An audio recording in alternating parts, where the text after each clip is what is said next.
स्त्रियों का सजना संवरना बहुत अच्छा है, लेकिन समाज के लिए नहीं, केवल पति के लिए। और आजकल की कुछ स्त्रियां हैं जो पति के सामने तो ऐसी घूमती रहेंगी, कंघी तक नहीं करेंगी, और बाहर जाएंगी तो वीडियो टिप टॉप बन करके। सजना संवरना किसके लिए है? पति के लिए। पति संग है, साथ है तो सजो। पति परदेश में है, किसी का पति परदेश में है तो उस स्त्री को अधिक श्रृंगार नहीं करना चाहिए। अच्छा बताओ, श्रृंगार किसके लिए होता है? बताओ जोर से। हाँ, लेकिन पति तो परदेश में काम में है, तो फिर श्रृंगार किसके लिए है?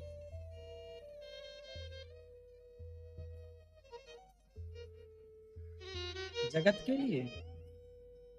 इसलिए हर स्त्री को पतिव्रता होना चाहिए, हर पुरुष को पत्नीव्रता होना चाहिए। आज कितने केस ये चल रहे हैं कि कोई किसी को, आजकल तो गाने नौजवान लड़के अपने मोबाइल पर रिंगटोन लगाए रहते हैं, ताकते रहते तुझको सांझ सवेरे। आजकल तो भैया ताकने का ही जमाना है, देखने वाला जमाना तो चला गया। हमारे पुराने जमाने में लोग कहा करते थे कि देखो भालो तको मत, देखो भालो तको मत, बोलो चालो बको मत, चलो फिरो थको मत, और खाओ पियो छको मत। देखना बुरा नहीं है साहब, देखना तो जरूरी है, ताकना बुरा है। ताकना मतलब बस ऐसे टुक टुक देखती रहें, आंखों के सारे करते रहें, ये ताकना बुरा है। आजकल तो लड़के गाना गाते हैं, मेरे सामने वाली खिड़की में एक चांद का टुकड़ा।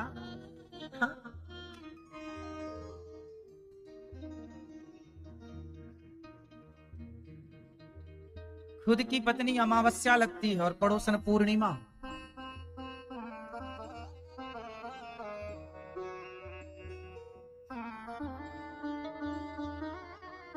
अब ये सब उल्टी सीधी दिमाग में घुसी पड़ी हैं बातें, तो फिर क्या होता है, आदमी इन सब बातों से चरित्रहीन हो जाता है। समाज को चरित्रहीन बनाने में पिक्चरों का बहुत बड़ा योगदान है, मूवियों का, फिल्मों का।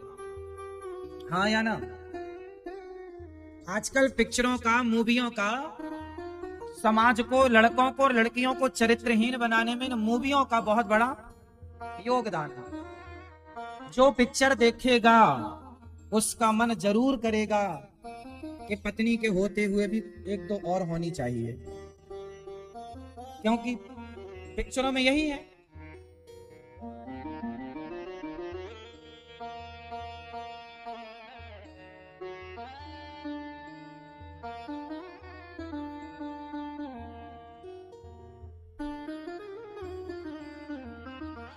आजकल के लोग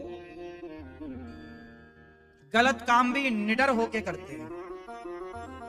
गाना सुना होगा आपने, बहुत पुराना गाना, जब प्यार किया तो डरना क्या।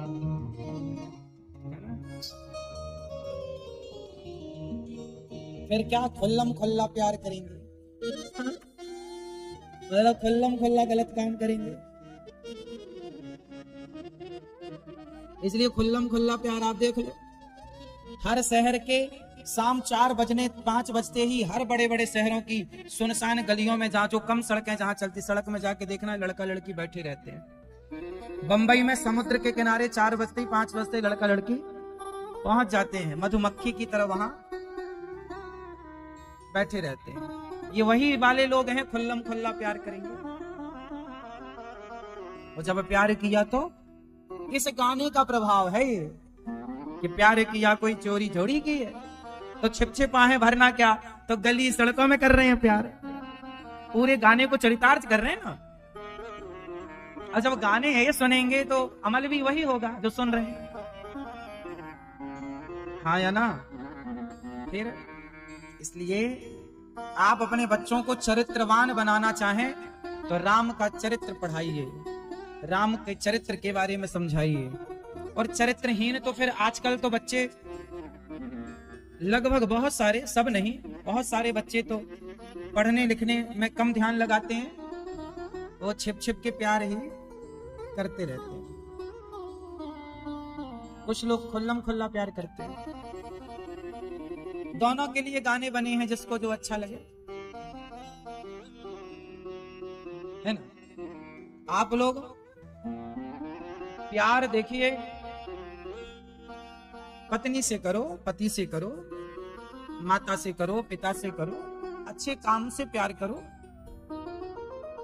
काम जो करते हो उस काम से प्यार करो। लेकिन आजकल प्यार की परिभाषा ही अलग है। उदाहरण रावण का सबसे बढ़िया सटीक है। रावण जैसे ज्ञानियों का और रावण जैसे धनवानों का सर्वनाश हो गया पराई स्त्री के कारण। तो आप यदि पराई स्त्री के चक्कर में पड़े हैं तो मन हटाकर लगाइए।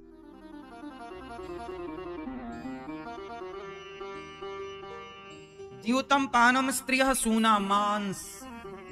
आप लोग मांस खाते हैं? अंडा खाते हैं?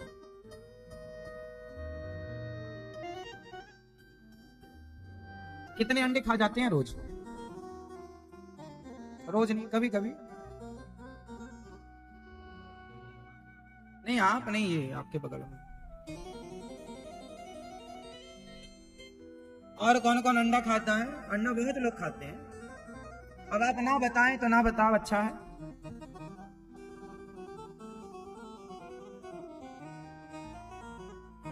अंडा, मुर्गी, मछली बहुत लोग खाते हैं, खाना नहीं चाहिए। कुछ लोग कहते हैं कि महाराज जी अंडे में जान होती है, मछली में जान होती है, मुर्गी में जान होती है, तो दाल चावल गेहूं में भी तो जान होती है। चाहे इसकी जान खाएं या उसकी जान खाएं, सबकी जान जान से प्यारी है। तो फिर क्या फर्क पड़ता है कि गेहूं खाएं, चने खाएं, दालें खाएं, चावल खाएं या फिर मुर्गी या अंडे खाएं? तो मैं फर्क बताता हूं। देखो, जान तो वैसे सब में है।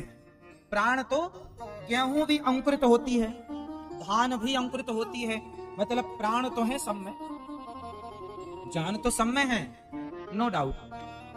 हर औषधि में जान है। चने को डाल दो अंकुरित हो जाएगा, उसमें भी जान है। दालों को डाल दो आप पानी में, अंकुरित हो जाएगी, उसमें भी जान है। मतलब हम जो खाते सब में जान है। और जान मुर्गे में भी है, जान मछली में भी है।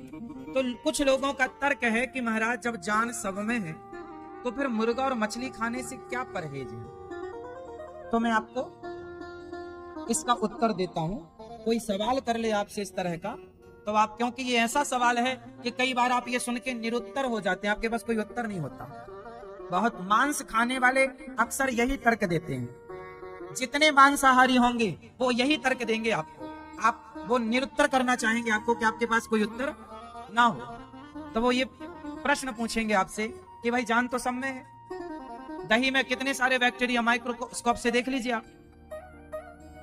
तो दही भी हम लोग खाते हैं। तो फिर मछली ही क्यों ना खाएं और मुर्गा ही क्यों ना खाएं? गेहूं चावल तो आप खाते हैं, तो उससे क्यों नहीं परहेज है आपको? ऐसा लोग प्रश्न पूछते हैं। उत्तर सुनिएगा। देखो, जान सब में होती है। आप जितनी स्त्रियां यहां बैठी हैं सबको स्त्री ही कहा जाएगा। बोलो, सबको क्या? आप भी स्त्री हो, आप भी स्त्री हो, आप भी स्त्री हो, सब स्त्री हो ना? सब स्त्री हो ना? हाँ या ना? सब स्त्रियां हैं, लेकिन सब स्त्रियां हैं, लेकिन सब को यह नहीं कहा जा सकता कि ये मेरी स्त्री है। आप स्त्री तो हैं, आप स्त्री तो हैं, लेकिन मैं आपको ये नहीं कह सकता कि ये मेरी स्त्री है। मैं केवल एक स्त्री को कह सकता हूं कि ये मेरी है, जो मेरी है। स्त्री तो सब है, लेकिन मेरी स्त्री कहने का अधिकार मुझे केवल एक के साथ है। और किसी के साथ है? हाँ या ना? स्त्री तो आप सब लोग हैं, लेकिन पूजा पाठ में मेरी ही स्त्री मेरे बगल में खड़ी हो सकती है। मेरे साथ ही उसका गठबंधन हो सकता है। स्त्री तो आप सब हैं, लेकिन सारी स्त्रियों के साथ मेरा गठबंधन नहीं हो सकता। हो सकता है? नहीं। स्त्री तो सब है, लेकिन मेरी स्त्री जब मैं पूजा करूंगा तो मेरी स्त्री का हाथ ही मेरे हाथ के नीचे हो लग जाए, वो मेरे बगल में खड़ी हो जाए, तो ये सही है कि गलत है? जोर से। गलत है। जबकि स्त्री सब है, आप भी सब स्त्रियां हैं, लेकिन मेरे बगल में खड़े होने का अधिकार, मेरे संग गांठ जोड़कर खड़े होने का अधिकार शास्त्रों ने, मैंने विवाह किया एक स्त्री से, इतनी सारी स्त्रियों में मैंने जिससे विवाह किया केवल उससे मैं अपनी पत्नी कह सकता हूं, क्योंकि समाज ने मुझे लीगल दे दिया, मतलब आदेश दे दिया। समाज ने, शास्त्रों ने, सारे समाज के सामने हमने जब विवाह किया तो सारे समाज ने, शास्त्रों ने हमें आदेश दे दिया कि अब ये तुम्हारी लीगल पत्नी है। अब जिसको आदेश दिया है जिसके साथ रहने का, मैं उसके साथ ना रहकर किसी और स्त्री के संग रहूं तो क्या वो सही होगा? नहीं।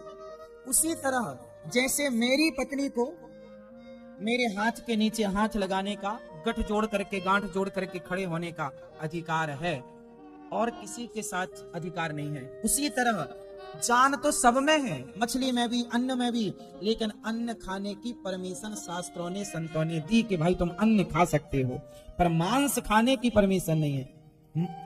जैसे मेरी पत्नी के साथ मैं खड़ा हो जाऊं ये तो लीगल है, सही है, पर दूसरे के साथ खड़ा हो जाऊं वो गलत है। उसी तरह अन्न के साथ आप खड़े हो जाइए तो ये सही है, और मांसाहार के साथ खड़े हो जाइए ये गलत है। अन्न में जान होती है, लेकिन उस जान को खाने का, मतलब अन्न खाने का आदेश शास्त्रों ने, क्योंकि प्राण तो रखना पड़ेगा, उसको बचाने के लिए अन्न तो खाना पड़ेगा, हाँ या ना?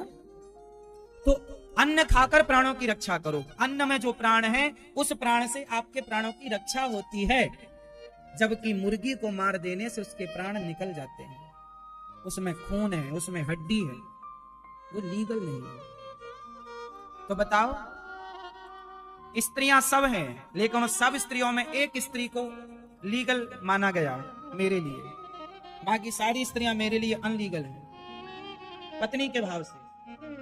उसी तरह अन्न खाना लीगल है, किसकी दृष्टि पर? शास्त्रों की, संतों की दृष्टि में अन्न खाना क्या है? लीगल, सही है, और मांस खाना गलत है। अब कोई कहे जी प्राण तो इसमें भी हो, हाँ, तो प्राण तो इन स्त्रियों में भी है और प्राण तो हमारी स्त्री में भी है, वो भी स्त्री, आप भी स्त्री, लेकिन फिर भी लीगल तो लीगल है ना भाई। इन सब में ही ना किसी एक को चुना गया, सबसे ही किसी एक को चुना गया। उसी तरह हर जीव में प्राण है, अन्न में प्राण, लेकिन उसमें से चुन लिया गया कि ये आप खा सकते हैं, दाल खा सकते हैं, चावल, रोटी, फल फूल, केला इत्यादि सब खा सकते हैं, पर मांस नहीं खा सकते। मुर्गा, मछली, अंडा, बकरा, बकरी, ये सब गलत है। ये करोगे तो जैसे मेरी पत्नी होते हुए मैं किसी और स्त्री को देखूं तो वो गलत है, पाप है। रावण की पत्नी थी मंदोदरी, उसके होते हुए सीता माँ को देखा, गलत था कि नहीं? बोलो हाँ, हाँ या ना? जोर से। गलत था, गलत था, सर्वनाश हुआ।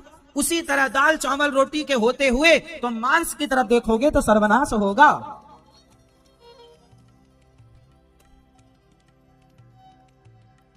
पत्नी अपनी है और अपनी को छोड़कर तुम दूसरे को देखोगे तो सर्वनाश। ऐसे आपके पास पेट भरने के ऑप्शन हैं, दाल चावल सब्जी रोटी फल फूल बादाम काजू से पेट भर लो। मसाले हैं हमारे यहाँ इतने बढ़िया स्वाद बढ़ाने के लिए, पेट भरो। अब ये छोड़ के आप मांस खाओ, किसी की टांग चबाओ, सर्वनाश होगा। रावण का हुआ, अपनी पत्नी को छोड़ के दूसरों की देखता है। क्या करनी है? जो गलत हो वही क्यों करना है भाई? क्यों करना हो? कर रहे हो तो सर्वनाश होगा, बाद में मत रोना। इसलिए बच के रहना रे बाबा, भगवान सब देखते हैं। हाँ, अब ना अंडा खाना। हाँ, अंडे में भी मुर्गी का बच्चा होता है, तुम ना खाती तो बेचारी मुर्गी का बच्चा फुदक रहा होता उसके साथ। किसी के बच्चे को खा गई आप, सही है? बताओ, सही है खाना? फिर क्यों? आपके पास क्या नहीं है खाने को? बढ़िया बढ़िया जूस पीजिए। बादाम में ताकत होती है कि नहीं? छुआरा मुनक्का में ताकत होती है कि नहीं? पिस्ता बादाम ताकतवर है कि नहीं? अंजीर खाओ। अंडा क्या खाते हो? अंजीर खाओ, पिस्ता खाओ, काजू खाओ, ताकत से भरे हैं, प्रोटीन से भरे हैं पदार्थ। क्या नहीं है? अंडे में प्रोटीन है क्या? बादाम में भी प्रोटीन है, दालों में भी प्रोटीन है, सोयाबीन में भी प्रोटीन है। सबसे ज्यादा प्रोटीन किस में होता है? सोयाबीन में। तो आप सोयाबीन नहीं खाती हो, अंडा खा लेती हो फोड़ के। आप लोग क्यों खाते हो? तो आज से कौन कौन भैया वो खाएगा जो खाने के लिए बना है? कितने लोग वो खाएंगे जो खाने के लिए बना है? कितने लोग अंडा, मुर्गी, मछली, बकरा, बकरी नहीं खाएंगे या नहीं खाते थे? जो नहीं खाते थे, नहीं खाएंगे, वो हाथ उठाएं। मैया सोलो मेरी माँ। अंडा खाती हो तो हाथ उठाओ। ये हाथ खाने में उठ रहा है कि नहीं खाने में? कलयुग का 5वां स्थान बेईमानी से कमाया धन है। बेईमानी ना करो साहब। राजा परीक्षित के सिर पर मुकुट थी, वो कलयुग आके बैठा, बुद्धि भ्रष्ट हो गई। नाश करता है कलयुग। सात परीक्षित जी की बुद्धि भ्रष्ट। देखो परीक्षित जैसों की बुद्धि कलयुग ने भ्रष्ट कर दी। क्या कर दी? कलयुग ने भ्रष्ट कर दी। संत जी का अपमान, संतों का कभी अपमान ना हो। कोशिश करो कि हम सबका सम्मान करें। हम किसी का अपमान, हमसे सबका सम्मान हो। हमसे किसी का अपमान, हमसे किसी का अपमान, हमसे किसी का अपमान ना हो। हम सम्मान करें।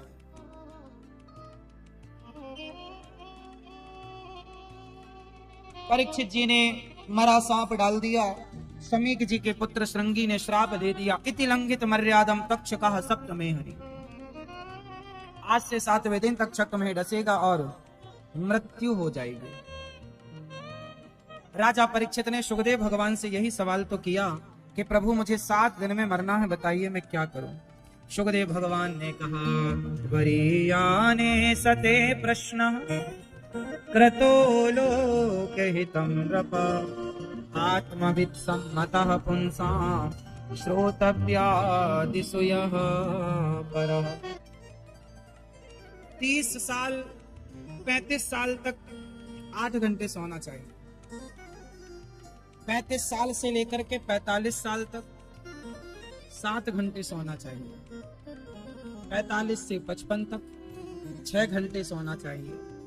और 55 के बाद फिर जो उम्र बचे उसमें 5 घंटे से ज्यादा आप सो भी नहीं पाओगे। देख लेना सो के। प्राकृतिक है।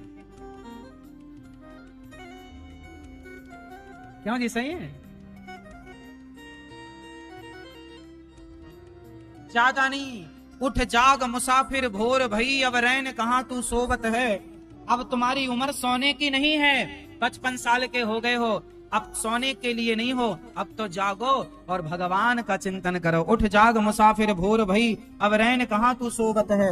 जो सोवत है वो खोवत है, जो जागत है वो।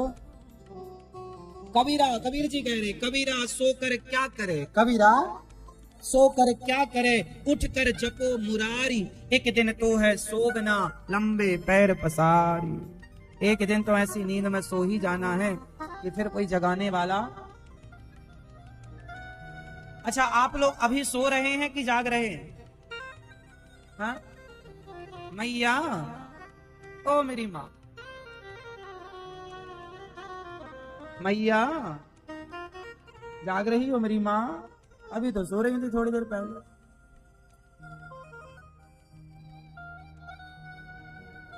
मैया, ओ मेरी माँ। आप लोग अभी सो रहे हैं कि जाग रहे हैं? जाग रहे हैं। अच्छा, जागा हुआ किसे मानेंगे आप? केवल आंख खोलकर आप यहां बैठे हैं, इसको जागा हुआ मत समझ लेना। जागे हुए वो नहीं है जो आंखें खोलकर और बस उल्लू की तरह ताक रहे हैं। जागा हुआ कौन है?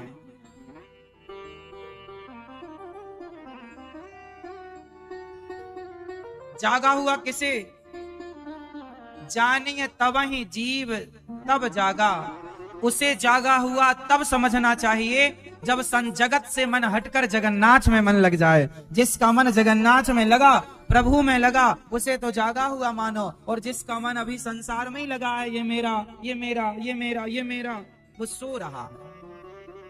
ये मेरी पत्नी, ये मेरा पति, ये मेरा, ये मेरा पैसा, ये मेरा, जो संसार से अटैच है वो अभी सो ही रहा है।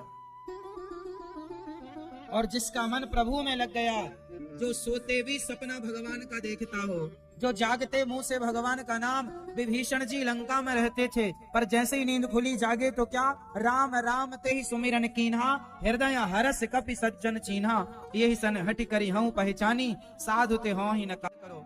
भगवान सोने के टाइम प्रभु को याद करके सो, जागते ही भगवान को याद करो और भगवान को याद करते ही सारे काम करो। आप भगवान को भूल जाते हैं ना तो समझ लो सो गए। भगवान को भूल जाना ही नींद है, निद्रा है। और भगवान को भूल जाना निद्रा है और भगवान को याद रखना ही जागा हुआ व्यक्ति है। जागना है, निद्रा का भंग होना है। तो अब बताओ, आप लोग सो रहे हैं कि जाग रहे हैं? बूढ़ी बूढ़ी मैया बालों में मेहंदी लगाए घूम रही है। बूढ़ी बूढ़ी मैया पोता पोता पोता पोता बेटा बेटा जप रही है। राम राम नहीं जपती, महाराज मेरा पोता, मेरा बेटा, मेरी बहू। ये नहीं बोलेगी राम राम कृष्ण, नहीं, मेरा पोता, मेरा पोता। ये मैया क्या है? ये सब सोती हुई मैया। मैया जागी हो क्या? जपती हो? राम राम पोता पोता तो नहीं जपती? हाँ, ये तो बता रहे हैं सब आपके। बुढ़ापे में आप भगवान का नाम जपो, ये पोता पोती सब यही रह जाने हैं। तैयारी में लगो अपनी।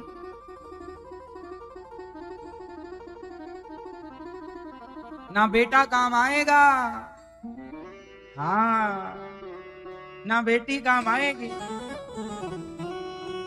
मौत की शहजादी जिस दिन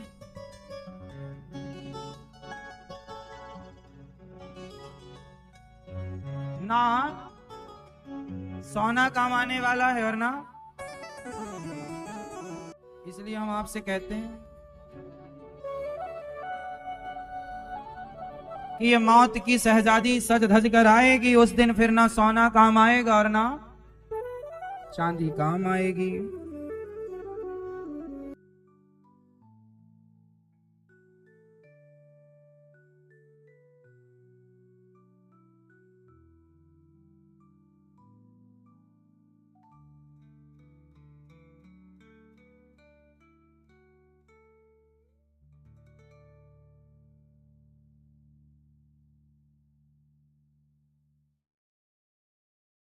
भैया हम तो आपको जगा रहे हैं, जागो मत जागो मर्जी आपकी। सुखदेव भगवान परीक्षित जी से कह रहे हैं, सत्याम क्षितौ किम कसिपोह प्रयासैर् बाहौ स्वसिद्ध्येयुपवर्हणै किम सत्यंजलौ किम पुरुधान्य पात्र्या दिग्वल्क्यलादौ सति किम दुकूलै चीराणि किम पथि न सन्ति दिशन्ति भिक्षा नैवांग्रिपाः परभृतः सरितोऽप्यशुष्यन् रुद्धा गुहा किमजितो वतिनोऽपसन्नान् कस्मात् भजन्ति कवयो धन दुर्मदान्तान्।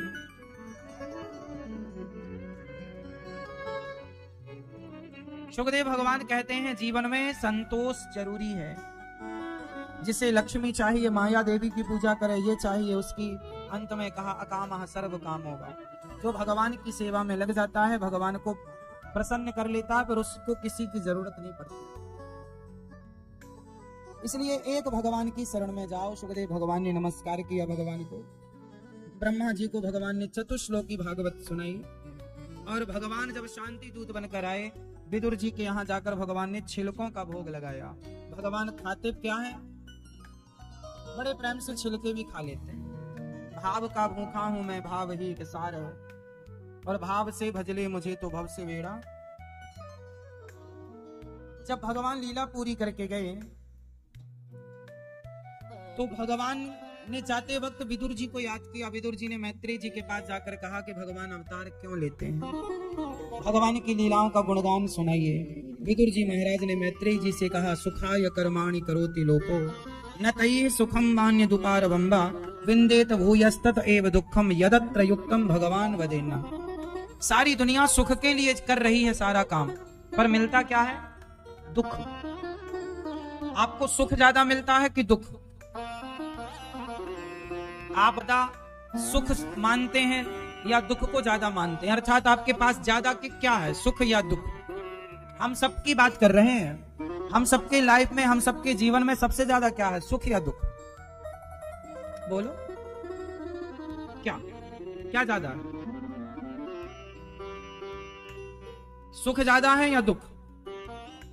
जोर से। हाँ, सुख ज्यादा है? सुख ज्यादा है कि दुख?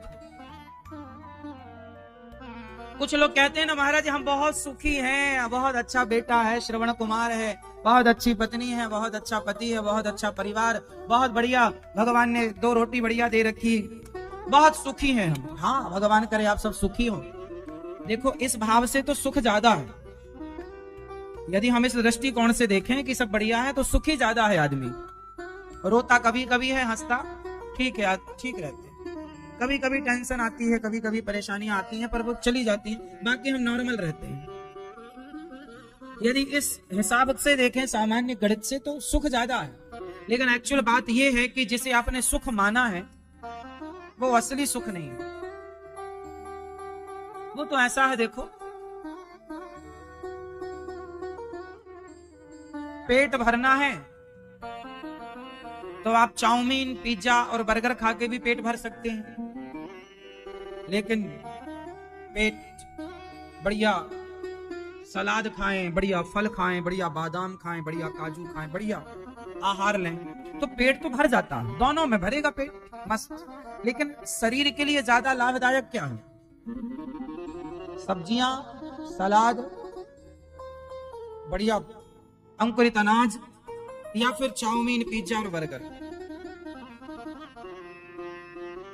यदि आप हेल्थ की बात करते हैं, लंबे टाइम स्वस्थ रहने की बात करते हैं, तो पिज्जा बर्गर खाने वाला जल्दी मरेगा,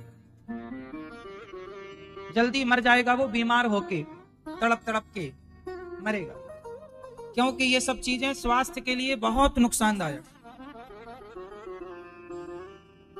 chowmein, burger, pizza, Maggi, chips, ये सारी चीजें आपको तड़पा तड़पा के मारेंगी। ऐसी बीमारी होगी कि डॉक्टर को भी नहीं पता लगेगा कि बीमारी क्या है। और आप सलाद खाएंगे, सब्जियां खाएंगे, बढ़िया सिंपल, बढ़िया गाय का शुद्ध दूध पीजिए, शुद्ध घी खाइए, शुद्ध सब्जियां खाइए, शुद्ध बढ़िया अंकुरित अनाज खाइए, बढ़िया रोटी खाइए मक्के की। जो कभी गेहूं की रोटी खाया, कभी मक्के की रोटी खाया, कभी और ज्वार की रोटी खाया, इन सबको अदल बदल के आटे को खाना चाहिए। यदि ये सब आप बढ़िया चीजें खा रहे हैं तो आप स्वस्थ रहेंगे, हेल्दी रहेंगे। तो जीवन देखो, जीना तो है, पेट तो सबसे भरता है, पर क्या बेहतर है? इसी प्रकार आप सुखी तो हैं, पर ये सुख तो बहुत अच्छा वाला नहीं है, परमानेंट नहीं है ना, स्थायी नहीं है। सुख क्या है? सुखी कौन है? आप लोगों के पास रहने को घर भी है, खाने को रोटी भी है, लेकिन फिर भी आप लोग ना परेशान होते हैं। कई बार रातों को नींद नहीं आती, आपको लगता है कि पता नहीं भगवान ने दिया तो सब है, फिर भी मन उदास रहता है, संतुष्टि नहीं मिल रही है, फिर भी आप उदास। आप किसी से नहीं कहते, पत्नी से भी नहीं कहते, पति से भी, लेकिन फिर भी आप कहीं ना कहीं परेशान हैं अंदर से। कुछ है जो आप कह भी नहीं पा, एक्सप्लेन नहीं कर पा रहे हैं कि मुझे क्या दिक्कत है, पर कुछ है। बढ़िया पत्नी, बढ़िया पुत्र, बढ़िया कमाई होने पर भी आप कहीं ना कहीं संतुष्ट नहीं है। कुछ है जो आपको परेशान कर रही है। एक भय है आपके साथ, डर है आपके आगे पीछे के डर है। आप डरे हुए कि जो आज है पता नहीं कल छिन ना जाए, चला ना जाए। कुछ तो है कुछ लोग कहते हैं महाराज जी सब कुछ है पर शांति नहीं है। मूल में क्या है? आपके जीवन में सब कुछ है, सुखी है आप, पर फिर भी मन में शांति नहीं है। वो शांति जो है ना, जो छिपी है, जो हर व्यक्ति ढूंढ रहा है, एक है कुछ, सब कुछ होने पर भी एक कमी है आपके जीवन में और आप वो कमी मिटाना चाहते हैं। क्या है? वो तलाश है अभी आपके भीतर, कुछ तलाश बाकी है अभी आपकी। सब पा लिया फिर भी अभी कुछ तलाश रहे हैं आप लोग। क्या है वो तलाश, वो शांति तब तक नहीं मिलेगी जब तक मन भगवान से नहीं जुड़ेगा। वो तलाश किसकी है? देखो, शरीर की तलाश है भोजन, बोलो हाँ। सारे जीव जंतु सवेरे से शाम तक पेट भरने की तलाश में निकलते हैं। बंदर पूरा दिन खाने की तलाश में रहता है, तुम्हारा चश्मा ले जाएगा, तुम्हारा पर्स ले जाएगा, तो तलाश में है कि तुम मुझे फिर फ्रूटी दिलाओ, मुझे ये दिलाओ तो फिर मैं वापस करूंगा। गाय दिन भर चारे की तलाश में निकलती है जंगल, हाँ या ना? 84 लाख योनियों में हर जीव को देखिए सवेरे से शाम तक एक तलाश में निकल। पक्षी घोंसले से उड़कर कहां जाते हैं? खाने पीने की तलाश में। सारी जिंदगी तलाश करते करते गुजरती है, पेट भरने की फिक्र है किसी को, लेकिन आप लोगों का पेट भर चुका है। आप पक्षियों की तरह भोजन की तलाश में नहीं है, क्योंकि आपके पास ऑलरेडी पेट भरा हुआ है, लेकिन फिर भी आपको कोई अभी तलाश है, अशांति है। वो क्या है? शरीर की तलाश है भोजन, आपने भोजन दिया, शरीर बढ़िया। शरीर की जरूरत है पानी, पानी दिया, बढ़िया। आपके पास अभी ना एक चीज और है, और वो आपकी है आत्मा। आप सबके अंदर क्या है? जोर से। अच्छा ये बताओ, आप जब किसी पहाड़ पर चढ़कर गहरी खाई को देखते हैं ना, तो डर लगता है कि नहीं? लेकिन आप आकाश को देखते हैं तो डर लगता है।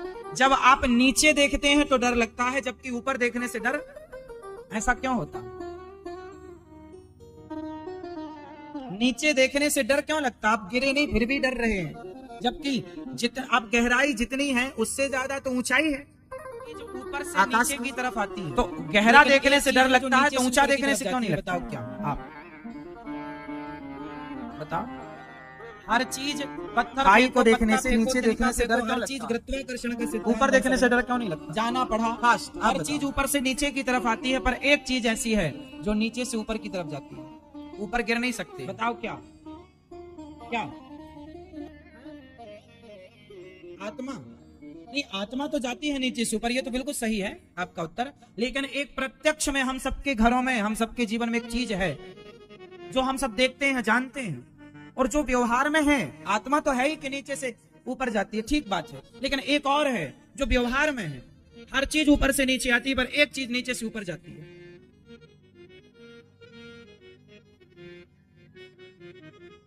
चलो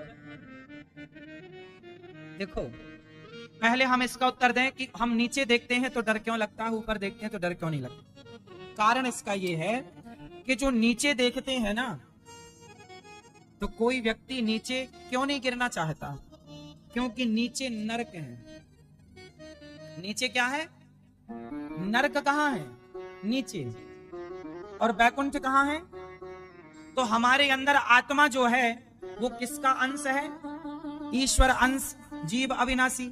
हमारी जो आत्मा है वो ईश्वर का अंश है, और ईश्वर का अंश है तो आत्मा किससे मिलना चाहती है? अपने अंशी से। और उसका अंशी कहां है? नीचे के ऊपर। इसलिए जब आप नीचे देखते हैं तो डर लगता है, वो आत्मा डर जाती है कि कहीं, मतलब वो मन, वो बुद्धि डर जाती है, आप डर जाते हैं कि कहीं हम नीचे ना चले जाएं।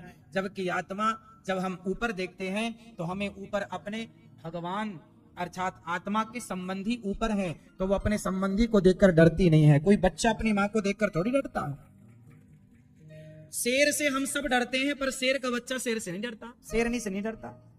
तो हम सब ईश्वर की संतान हैं, तो ईश्वर ऊपर वास करते हैं, तो हम ऊपर देखते हैं तो हमारी आत्मा को ऐसा लगता है कि ये तो हमारे अपने हैं। लेकिन नीचे जाने से डरती है वो आत्मा कि हम इस नरक में ना गिर जाएं, नीचे ना गिर जाएं। इसलिए नीचे देखने से डर लगता है, ऊपर देखने से डर नहीं लगता। हर चीज नीचे जाती है, पर एक चीज ऊपर जाती है, और वो क्या है? ज्योति। दीपक जलाइए, आग जलाइए, तो आग की लपटें, आग की ज्योति हमेशा किसकी तरफ होती है? ऊपर की तरफ। ज्योति नीचे की तरफ नहीं होती। क्यों? क्योंकि वो ज्योति भी ईश्वर का वही आत्मस्वरूप है, अंश है। अग्नि भगवान का मुख है। इसलिए हवन करते हैं ना, आग में स्वाहा। आग में इसलिए स्वाहा करते हैं क्योंकि अग्नि भगवान का मुख है। तो अग्नि ऊपर की तरफ, क्योंकि वो अपने अंशी की तरफ बढ़ रही है। अग्नि ईश्वर का अंश है, इसलिए वो अपने अंशी की तरफ बढ़ रही है। तो हमारी जो आत्मा है वो अग्नि की तरह है, पवित्र है, निर्मल है। जैसे आग में कोई दोष नहीं होता, आग को कोई कुछ भी नहीं हो सकता। आग का, आग को पानी बुझा तो सकता है, लेकिन आग किस आग को बुझाएगा? अभी मैंने सुना कि कहीं ज्वालामुखी फटी। अब उस ज्वालामुखी में तुम बरसाओ, कितना पानी बरसाओगे? क्या पानी उस ज्वालामुखी की आग को बुझा सकता है? फिर सामान्य माचिस की आग को तो बुझा देगा, ज्वालामुखी की आग को पानी कैसे बुझाएगा? कुल मिलाकर हमारी जो आत्मा है वो ईश्वर का अंश है और आत्मा परमात्मा से मिलना चाहती है। इसलिए आप उस परमात्मा से अपने आप को जोड़कर रखो। ये ऊपर जाना चाहती है, पतन की ओर जाना नहीं चाहती। आप अपनी आत्मा का पतन ना होने दें, आत्मा का पतन ना होने दें। इसका अर्थ है ऐसे बुरे कर्म ना करें जिसके कारण आपकी दुर्गति हो और आपके नरकों की यातना भोगनी पड़े। ये मतलब है ऐसे कर्म करें कि हमारा जो संबंधी है वो ऊपर बैठे हैं। हमारे संबंधी कौन है? भगवान। तो हम ऊपर की तरफ बढ़ें, हम नरकों की तरफ ना बढ़ें। भगवान सारी दुनिया सुख के लिए कर्म करती है, दुख क्यों मिलता है? आपने कहा हमें सुख ज्यादा है। देखो हम सुख मान बैठे हैं, पर सुख तब तक नहीं है जब तक मन प्रभु में ना लग जाए। जो तलाश है ना, वो तलाश प्रभु के चरणों की है। जब मन भगवान में लग जाता है तब ऐसा लगता है कि जो पाने आए थे वो पा लिया, वो संतुष्टि है। और जब मैं वृंदावन से बाहर जाता हूँ ना, कथाओं में कहीं कहीं कहीं कहीं, आप जानते होंगे कि दास अनिरुद्ध वृंदावन से बहुत कम बाहर जाता है। क्या करें, हमें एक बीमारी हो गई है, और वो बीमारी यही है कि जब हम वृंदावन से बाहर जाते हैं ना, तो हमारा मन नहीं लगता। बहुत कुछ अधूरा अधूरा सा लगता है। मेरी भी बड़ी तलाश थी, पर सच बता रहा हूं, जब से वृंदावन में हूं, बिहारी जी ने, राधा रानी ने चरणों में रखा, ऐसा लगता है कि सारी तलाश पूरी हो गई। बस यही उद्देश्य था, पूरा हो गया। धाम का वास प्रभु। यहाँ ये फायदा है कि आप सब भक्तों के दर्शन और आप सब भक्तों की चरण धूली उड़ करके माथे पर पड़ती रहती है। आप भक्तों का दर्शन होता रहता है। भक्तों का दर्शन तो सब जगह हो जाएगा, लेकिन यहाँ ये धाम है, वृंदावन जैसा तो वृंदावन ही है, और क्या हो सकता है। इसलिए हम वृंदावन से बाहर इसलिए कम जाते हैं क्योंकि अब बहुत पहले हम बहुत बाहर ही बाहर रहा करते थे। अब बिहारी जी ने यहाँ सेवा दे दी कि तुम यहीं रहो और यहीं कथा सुनाओ, यहीं सेवा करो। तो अधूरापन यहाँ आकर पूरा हुआ। वो तलाश थी जो, ऐसा वृंदावन में आओ तो ऐसा लगता है ना, जैसे बच्चा अपनी माँ की गोद में आ गया ना, तो उसे लगता है कि सब मिल गया, अब जरूरत नहीं है। बस ऐसी हमें वृंदावन से बाहर जाते हैं तो ऐसा लगता है जैसे बच्चा अपनी माँ से दूर हो गया, और आते हैं तो ऐसा लगता है कि बिहारी जी की गोद में आ गए, राधा रानी की गोद में आ गए। ये धाम हमें किशोरी जी की गोद जैसा लगता है। यहाँ का वास हमें बिहारी जी की गोद में, श्री राधा रानी की गोद में, जैसे बछड़ा अपनी माँ के पास आकर, गाय के पास आकर निर्भय हो जाता है, सुखी हो जाता है, बच्चा अपनी माँ से लिपट कर सुखी हो जाता है। ऐसी ये धाम हमें एक माँ की अनुभूति कराती है, राधा रानी की अनुभूति कराती है, श्याम सुंदर की अनुभूति कराती है।